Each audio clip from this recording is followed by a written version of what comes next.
CAR T therapy stands for chimeric antigen receptor T cell therapy, and it's a synthesized, engineered hybrid molecule that's derived from the patient's own T cells, whether autologously or allogeneically, and then often by a viral transducer, such as lentivirus.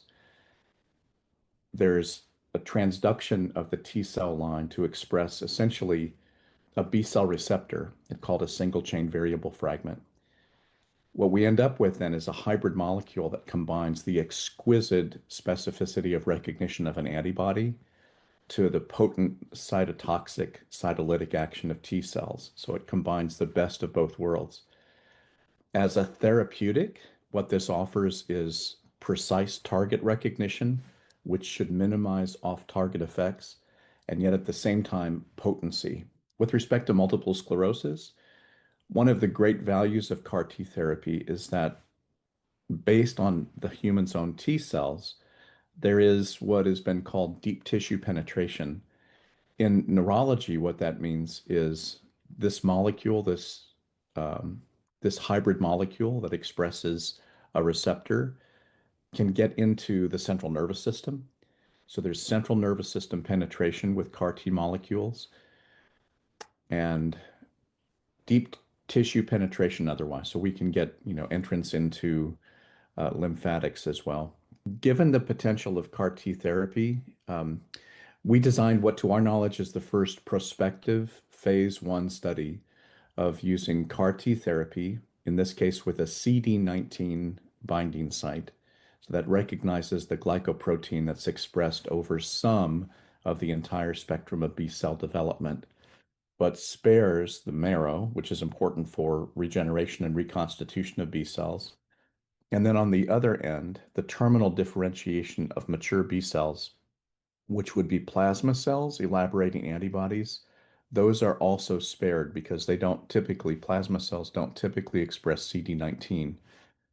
But the molecule does recognize the series of maturation steps of B cells, essentially in between those two bookends. And that includes, importantly, memory B cells. So at the same time, while it seems as if there may be great potential for using CAR T cells for neuroimmune diseases in general, and maybe multiple sclerosis in particular, the use of CAR T therapy in B cell leukemia, B cell lymphoma, and oncologic purposes has been associated and known to be associated with sometimes very significant side effects, which can include cytokine release syndrome and what's been called immune cell effector associated neurocytotoxicity syndrome, or ICANS. So CRS or ICANS.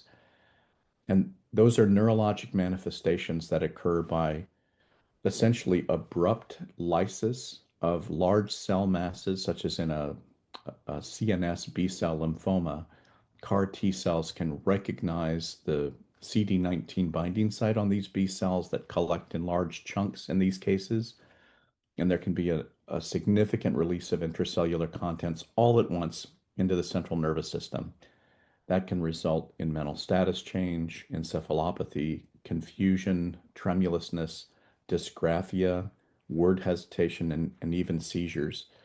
So there can be very significant risks, and there have been significant complications seen with the use of CAR T in some neuro-oncologic and neuroimmuno-oncologic indications.